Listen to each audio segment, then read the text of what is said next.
नमस्कार दोस्तों, जय माता दी। अगले किष्किंधा कांड रामायण में आप सबका स्वागत है। चलिए वीडियो शुरू करते हैं।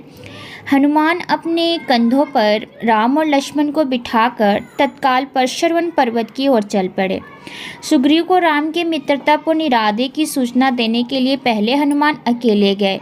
फिर सुग्रीव ने एक साधु का वेश धरा और राम और लक्ष्मण से मिलने गए। उनके पास पहुंचते ही सुग्रीव ने उनकी ओर मित्रता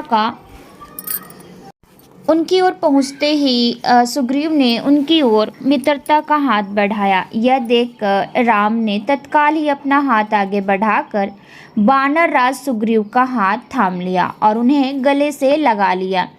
राम और सुग्रीव की मित्रता को औपचारिक रूप से सुदृढ़ करने के लिए लक्ष्मण ने उन दोनों के बीच पवित्र अग्नि प्रज्वलित की।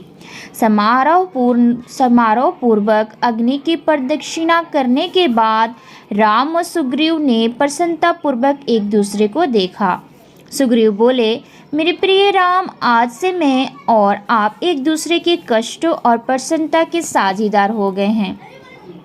यह कहकर सुग्रीव ने साल वृक्ष की फूलों से भरी एक डाल तोड़कर राम के बैठने के लिए उन्हें जमीन पर स्थापित कर दिया। हनुमान ने पुष्प युक्त चंदन की एक डाल लक्ष्मण के बैठने के लिए तोड़ी। सबके बैठ जाने पर सुग्रीव बोले, हे राम, अपने भाई बाली के कारण मेरा जीवन निरंतर दुख और परेशानी से कट रहा है। जब उसने बलपूर्वक मुझसे मेरी पत्नी और मेरा राज्य छीन लिया तो मैंने इस वन में शरण ली, परंतु अब भी मुझे इस बात का भय सताता रहता है कि बाली किसी भी समय यहाँ आ सकता है और इस प्रकार मुझे एक पल के लिए भी मानसिक शांति नहीं मिलती।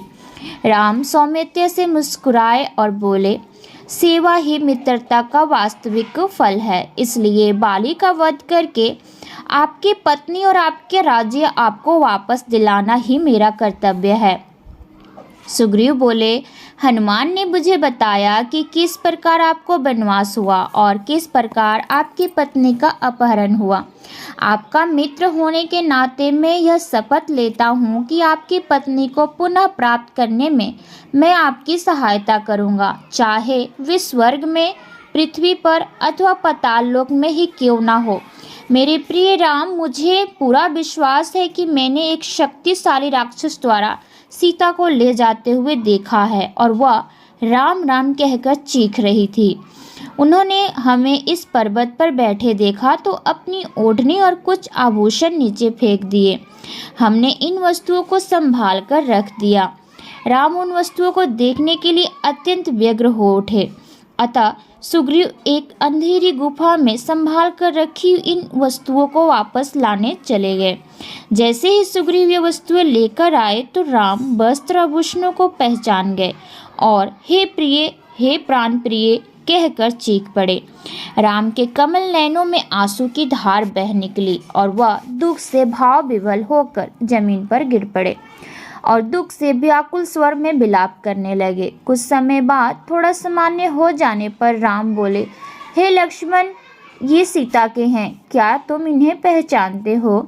लक्ष्मण बोले, मुझे इस पीले वस्त्र, रेशमी वस्त्र, इन चूड़ियों या कर्णफूल के बारे में नहीं पता, क्योंकि माता सीता के प्रति आदर के कारण मैंने कभी भी उनके पैरों के ऊपर नजर नहीं डाली, परंतु मैं प्रतिदिन सुबह उनके चरण कमलों को स्पर्श करता था, इसलिए मैं उनकी पायल को पहचानता हूँ। तो मिलते हैं अगली वीडियो में, तब तक के लिए इजाज़त दीजिए। धन्यवाद।